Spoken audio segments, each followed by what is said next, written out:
Hello, guys, and welcome back to Travel Beyond Miles. So, many of you have been knowing this bike,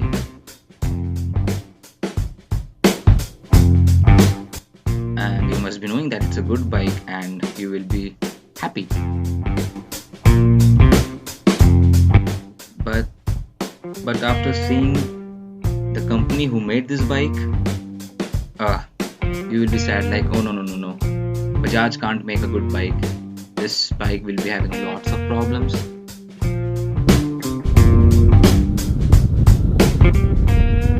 So I've been riding my Dominar for about 14,500 kilometers, and though many of the people have made the review, but as an end user, like and as a normal user, I wanted to quote few stuffs as a pros and cons. And as Dominar 2019 is also on the cards, so we would all expect the Dominar 2019 to be a better bike than the Dominar 2017, as few cons were there in the bike. So let's start it.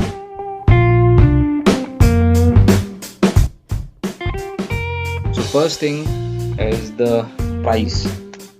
Now the rate has been increased, but still at this price, this bike is the best bike. Why? Because the power and the safety features you will not get anywhere in this price range. So though people say many things about Dominar, but in this price range, this is the best bike which we can get. Second thing is the stability at high speeds. Because of the curb weight of 183 kgs of this bike rides like a Tata Safari, like a car at high speeds on the highway.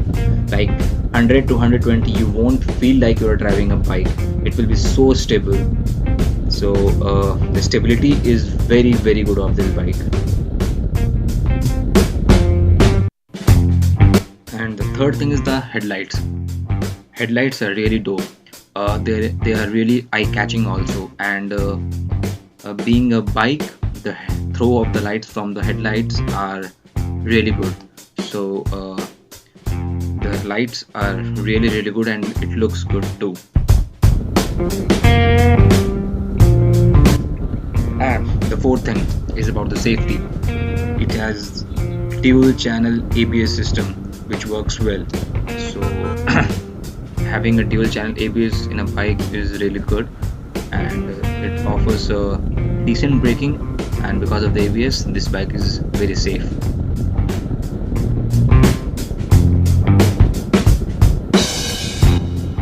So the fifth point is about the power. So the power delivery is very linear in this bike, which is fantastic for the responsible rider and like rider like me.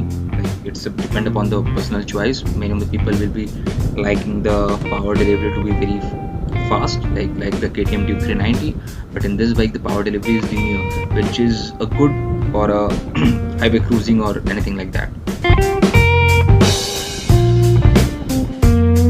And the last point in my list is the head turner. Yeah, it looks damn sexy, and the sound of the bike is really good for this price range. And many of my friends who have Royal Enfield bikes, they have drove my bike and they were amazed by the pickup sound, everything. So like they were like, oh my god, is this Bajaj bike? So yes.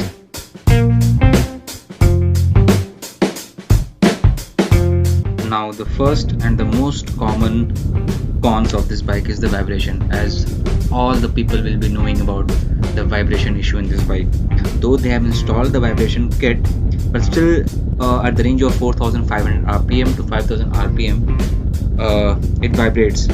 But you know what, you can manage with it, because if you're riding in a city, then only if you like rev the bike till 5000 rpm you feel the vibration. But if you're riding at not 1000 sorry 100 km per hour at the highway, so you won't feel the vibration itself, because you will be at high speed and the vibration will be vanished. Like you won't feel the vibration. You will feel the vibration only when you are riding in the city at low speeds and you're just changing the gear very frequently, and the rpm is going till 5000 rpm.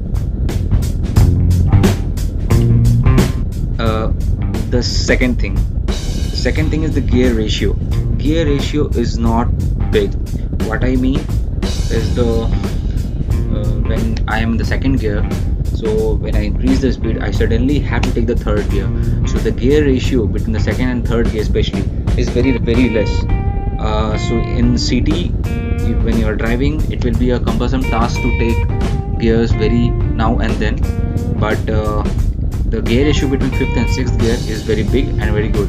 So though this bike is for the highway cruising, so obviously the gear ratio between fifth and sixth gear is big, and at higher speed you don't have to change much of gear, but in the city this will be a problem a bit. So you have to keep changing the gears in the city. I have drove down the Himalayan and FC25 also, which have only 5 gears. In those bikes, the gear ratio are managed properly. Like in between second to third gear, you don't have to take lots of gears now and then. So yes, this is a small problem I feel in Dominar, because you have to take gears every now and then, and obviously not most of the time this bike will be on the highway. Obviously most of the time people will be using the bike in the city, so the gear ratio should be maintained properly, so that the people don't have to take the gears every now and then in the traffic.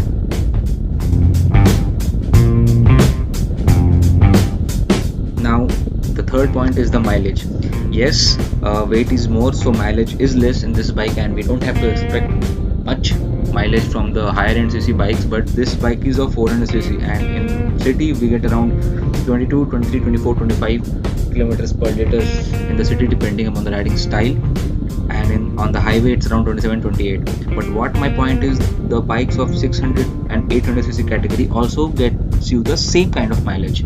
So what my point is, like, if the bike category of 600 and 800cc category are getting you the same mileage, then I feel the Dominar should have been giving a bit of more mileage than respect to the those bikes.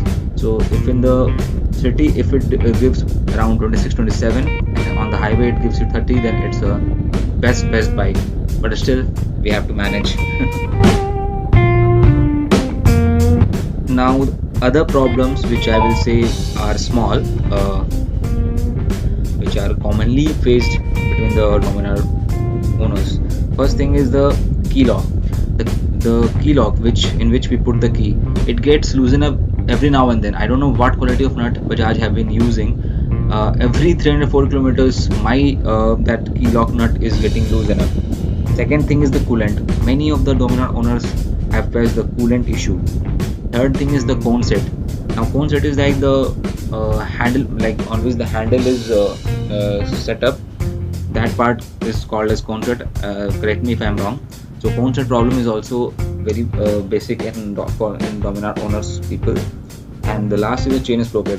The chain problem is very common in Dominar, and many of the service center people have been changing the chain sprocket kit full in just 7,000, 8,000, 10,000 kilometers for the bike. So yeah.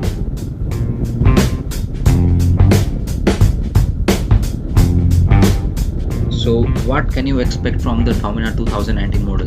So as we all know, the power has been increased a bit, as for about 4 bhp. So that's a really good thing. The price has been also been increased, and people are saying there are no vibrations in that bike. So that's a really good thing. So these problems which I told, if they will look into that, so this bike will be a good bike in this price range, because still in this price bucket, this bike will be the best bike. If they work on the gear ratio and this vibration and a bit of mileage also, and the small problems, quality issues, because everyone's thinks like Bajaj will be of cheap quality, and it will not of good quality. So we can expect Dominar 2019 to be a better bike than the before Dominar models. A little bit costly it is, so maybe we can see the quality products in the Dominar, like we have seen the mirror, it's different. So that's what we can expect. So when it launches, people will take the test drives and they will get to know.